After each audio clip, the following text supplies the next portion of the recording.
What's up, everyone? Big news coming out of the playoffs, and unfortunately, it's a mix of highs and lows for the Golden State squad. On one hand, they managed to pull off a solid win in Game 1 against the Timberwolves, taking the early advantage in the series. But the bigger story isn't the scoreboard, it's the injury that sent shockwaves through the locker room and the fan base. Their leader, their engine, their anchor is officially sidelined. And yes, we're talking about a hamstring issue. A grade 1 strain in the left leg confirmed by an MRI.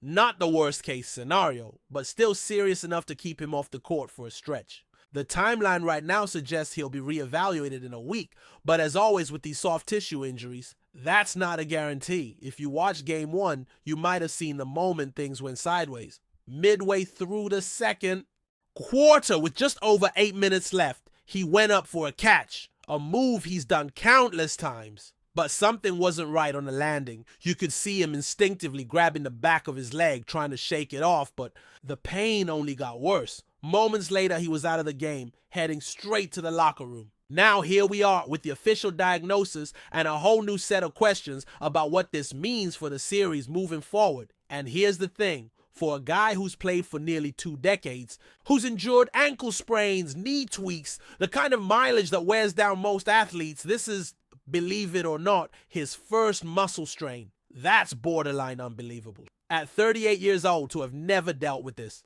type of issue before? That speaks volumes about his preparation, his fitness, and how seriously he takes his body. But as impressive as that is, it also means he's entering uncharted territory. He doesn't know how his body will respond, how quickly he can bounce back, or how much time he'll need to return to full strength. The team doctors have called it a grade 1 strain, which typically carries a recovery time of 7 to 10 days. But that's just a baseline. Recovery can vary wildly depending on the player's age, biomechanics, injury history, and even the mental side of things. Trust in the muscle, confidence on cuts, explosiveness, all of that. And let's not forget the grueling nature of the playoffs. There's barely any rest. One game's done and boom.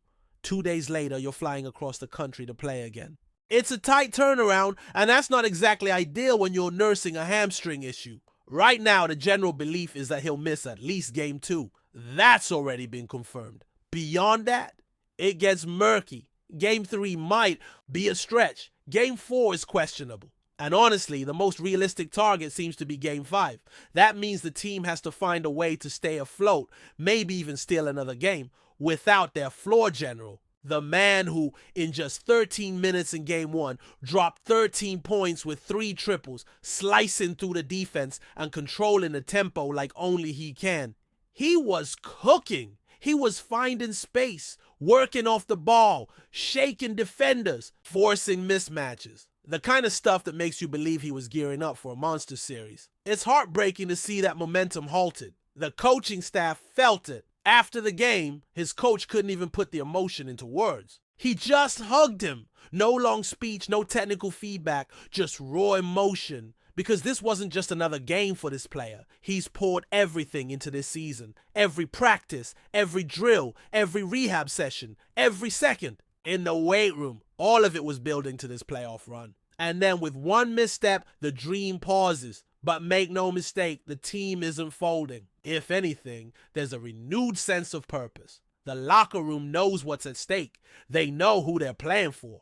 One of his closest teammates spoke on it, saying the energy he brings, the standard he sets, pushes everyone to elevate their game. They're not going to feel sorry for themselves. They're not going to back down. They're going to fight. And that's what it'll take, because without him, this squad has to reinvent itself. They're down a primary ball handler, a shot creator, a playmaker. That means details become everything. Second chance points, transition buckets, offensive rebounds, live ball turnovers. These become the lifelines. It's about grinding out possessions, controlling the boards, and forcing the issue. They're likely lean into the physicality. Bump cutters, press up on the perimeter, clog driving lanes, and force Minnesota to take tough shots. The coaching staff might look at past series for inspiration. Games where they didn't have their full roster, but still found ways to win.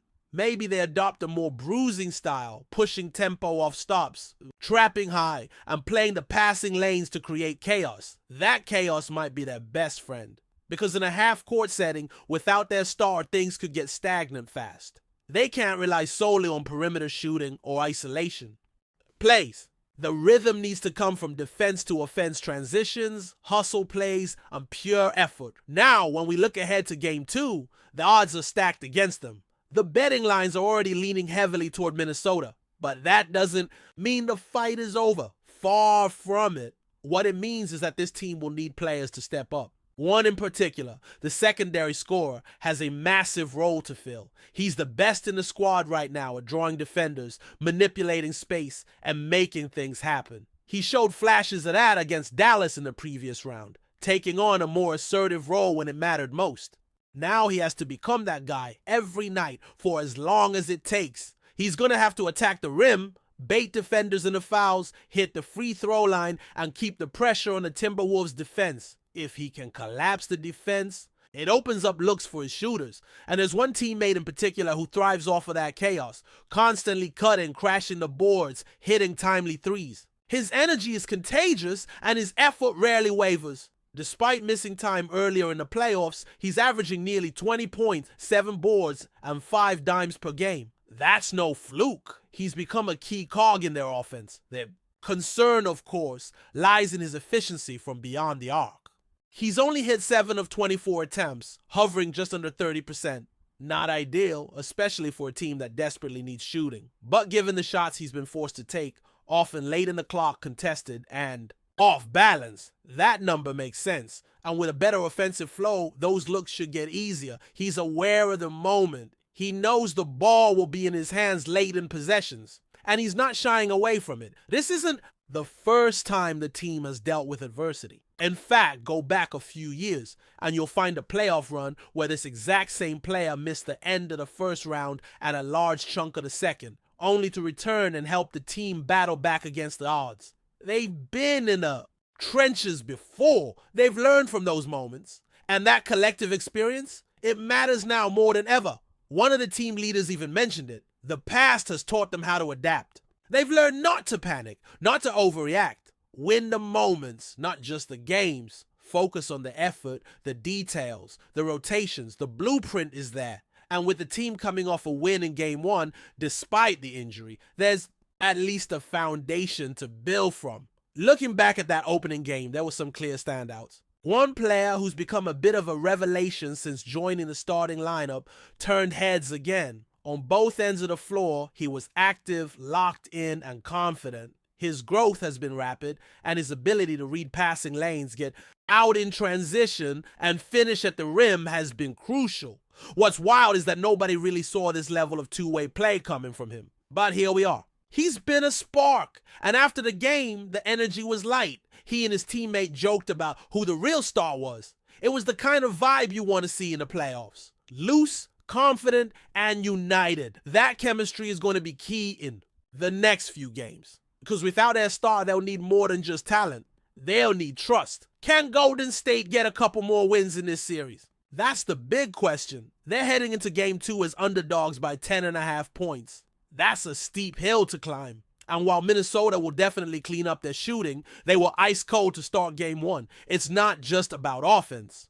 It's about who can make the right plays, stay disciplined, and limit mistakes. The Timberwolves fans were vocal after the opener, frustrated with the missed shots and the lack of energy. But let's give credit where it's due. Golden State's defense deserves some of that spotlight. They forced turnovers, won the offensive rebounding battle, and set the tone physically. That's what kept them in control. If they can replicate that defensive effort, force chaos, push tempo, win hustle plays, the series isn't over, not by a long shot. The strategy is simple. Make things messy. Slow, deliberate half-court offense isn't their strength without their leader. They've got to scrap, claw, and turn every possession into a battle. And if they can do that, if they can stay connected and committed on both ends of the floor, they've still got a fighting chance to flip this series. Before we continue, make sure to leave a like and subscribe to the channel so you won't miss any exclusive Dubs updates. Let's keep going. A rumor circulating in the basketball world has fans of the Golden State Warriors on edge. with reports suggesting that superstar Stephen Curry might have sustained an injury. While the team has yet to confirm the details, the speculation has sent shockwaves through the sports community, leaving many to wonder how this could impact both Curry's personal future and the Warriors' season. Curry, a two-time MVP and one of the most influential players in NBA history, has been an integral part of the Warriors' success over the past decade. His ability to change the game with his extraordinary shooting and leadership on the court has earned him a place among the greatest players in the league. The rumors about his injury first emerged on social media, quickly gaining traction among fans and analysts alike. The nature of the injury is still unclear, but sources close to the Warriors have stated that it might be related to Curry's lower body, possibly involving his ankle or leg. These types of injuries have historically been concerning for Curry, as he has dealt with several ankle issues throughout his career. However, until the Warriors release an official statement, it's all speculative at this point. If the rumors turn out to be true, it could have a massive impact on the Warriors, especially given Curry's importance to the team. The Warriors have relied heavily on Curry's scoring ability, playmaking, and leadership. His absence from the court could leave a significant void in a team's offensive game plan, and it would undoubtedly affect their playoff aspirations. The Warriors have been inconsistent this season, and the potential loss of Curry could push them further into uncertainty. With the playoffs on the horizon, the team will be forced to adjust their strategy, relying on players like Klay Thompson, Draymond Green, and Jordan Poole to step up in Curry's absence. However, none of these players can replicate Curry's unique skill set, and the team's title hopes could be severely hindered without their star point guard. For Curry, any significant injury at this stage of his career would be a blow, especially considering the potential of another championship run with the Warriors. At 35 years old, Curry is still playing at an elite level, but the window for winning titles is gradually closing. An injury, particularly one that keeps him off the court for an extended period, could delay the Warriors' championship aspirations and could even prompt discussions about his long-term future. While fans and analysts will undoubtedly continue to speculate, the hope is that the rumors are unfounded and that Curry will be back on the court sooner rather than later. The Warriors and their fan base are praying for a quick recovery, as they know just how crucial Curry is to their success. For now, all eyes will remain on Golden State, waiting for an official update from the team regarding the health of their franchise player. Stay updated exclusively with the latest Dub Nation news. Subscribe to our channel and hit the like button to keep getting daily updates on the Warriors. Don't forget to share your thoughts in the comments. Your input is essential for the Dubs community. Stay tuned for the next video.